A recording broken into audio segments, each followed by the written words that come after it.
John's calling in from Liverpool, New York. You support both, John. Why is that? Oh, of course I do, because it's common sense. Now let's get some historical perspective in here. It didn't start with Reagan. It started with Nixon. Nixon was the first one to start a drug war, and then 20 years later we get Reagan and whatever. Then we get the Bushes. Now we got Trump. This is why I don't vote Republican, even though I share a lot of Republican opinions, especially on immigration. I definitely am a Republican on immigration, but I don't vote Republican because they support this drug war, and they always have. A leopard does not change its spots. They will always be like this. I will never vote Republican until they get some common sense on the marijuana issue. It is not a crime. And let's get one thing out on the table right now. This garbage that the pot today is stronger than the pot 50 years ago. I've been smoking pot for 50 years. They had pot 50 years ago that was every bit as strong as the stuff we have today. Just like an apple was just as good 100 years ago as an apple today. A tomato, it's a plant. It's not any better today than it was 100 years ago or 1,000 or 1,000,000 years ago. So anyone that brings that up, they're wrong, they're lying, it's propaganda. The pot today is we had strong pot 50 years ago, so that's just a lie. But Don't vote Republican, people. Don't vote Republican. All right, Reeve.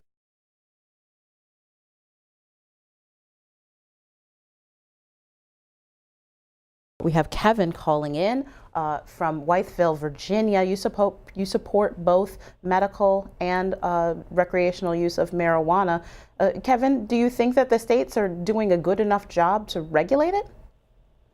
I'm pretty sure they are. I don't know much about it. It's not legal here in Virginia, I believe, except for maybe medical.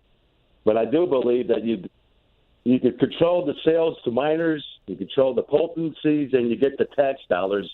And I also believe that we're hurting the drug cartels, since Colorado and the other states that have legalized it, because they're no longer getting that money. If you really want to hurt the drug cartels, legalize the marijuana and start from there.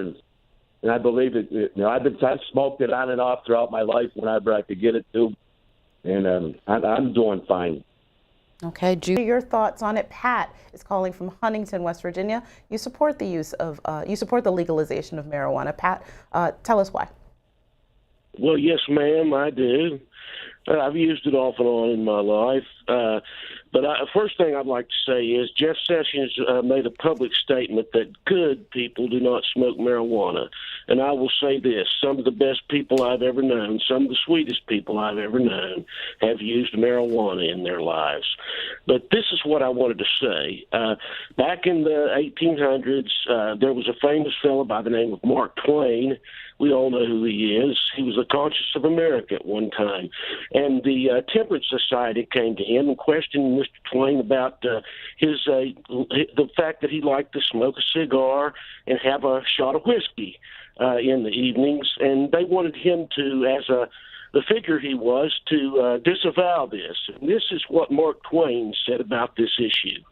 He said, "Nothing so needs reforming as other people's habits. Fanatics will never learn that, though it be written in letters of gold across the sky. It is the prohibition that makes anything precious." So I will leave those words with the rest of the people today to think about.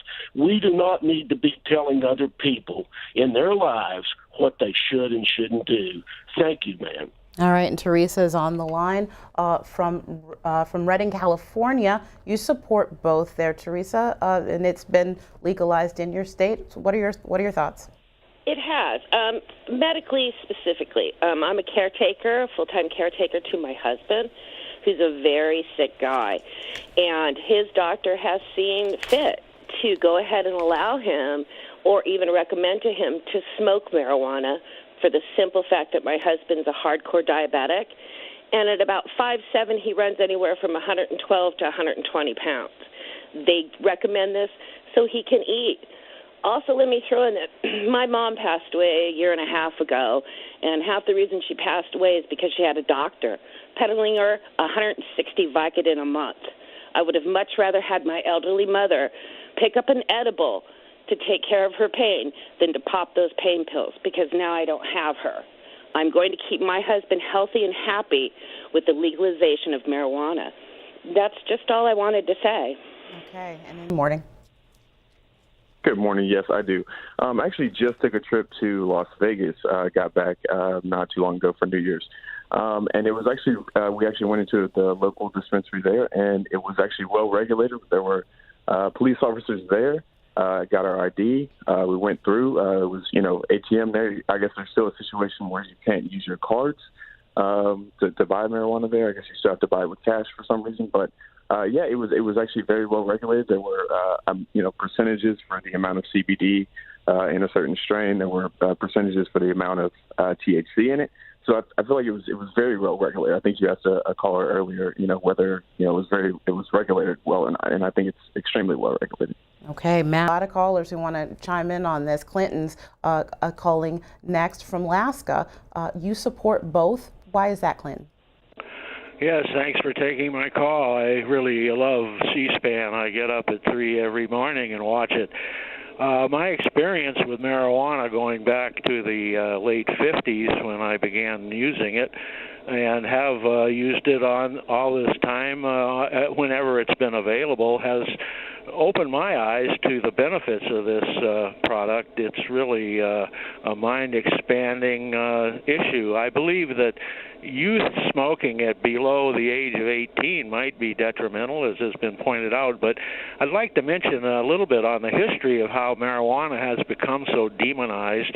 It begins back in the 30s from the original DEA head of DEA, Harry Anslinger, who was a racist and was the first appointed to control drugs coming into America. And his view, because of his fear that the marijuana used by jazz musicians was going to be creating a tremendous problem for America, and he was always concerned about black musicians and white women. He made it a big issue and created this drug war on drugs that the Republicans under Reagan did make into this fry your brain on pot, etc. Well, Clinton, let me ask you this question. Do you think that states have done enough to regulate the use of marijuana? I mean, things such as using marijuana, or even talking about education, using marijuana, and, for example, going and driving under the influence of marijuana, or operating machinery, or how it might have an effect on workplaces. Do you think that the state should do more if the federal government shouldn't get involved? The problem at the federal level is the designation of marijuana as a Schedule I drug. That's the huge mistake that allows the criminalization issue to expand. If it gets removed from level 1 to, say, level 2 or 3, which many other drugs are in, marijuana wouldn't be having this issue of criminalization. Now, as far as the states go, Alaska recently legalized marijuana 2 years ago after many years of fighting, and we had a Supreme Court case here back in the 70s that allowed Alaskans to grow up to 6 plants and have up to an ounce in their homes. But until there was an initiative by the people of Alaska that made it legal, Alaska was still in the position of criminalizing use in public, etc. Now, I think the states are regulating it very well. There are really high strictures on the quality, the places it can be sold, identifying the age and in a sense, background of people that are purchasing it. Now, as youth, people, just like a young person wants to get beer or whatever is not approved for under 18, they're going to get marijuana. Marijuana has been widely available in the black market for years and years in this country, and I think that the regulation of marijuana as a recreational drug is going to serve a lot to drive away these cartels and others that have used marijuana as a cash cow, and Mexico is thriving under the old marijuana laws. I used to get marijuana out of Mexico. It was full of seeds. It was low grade. People are worried now about the high grade, but let me tell you this. A person who smokes marijuana definitely develops a sense of the level of whether you want to call it inebriation or mind expansion that occurs. They get a sense of their own personal level that they like to get to. Right. It's like alcohol. If you have alcohol running from Everclear, which is 100% alcohol, to beer at 5%, a person isn't going to drink Everclear like they drink a beer. You All know? right. I mean, Okay.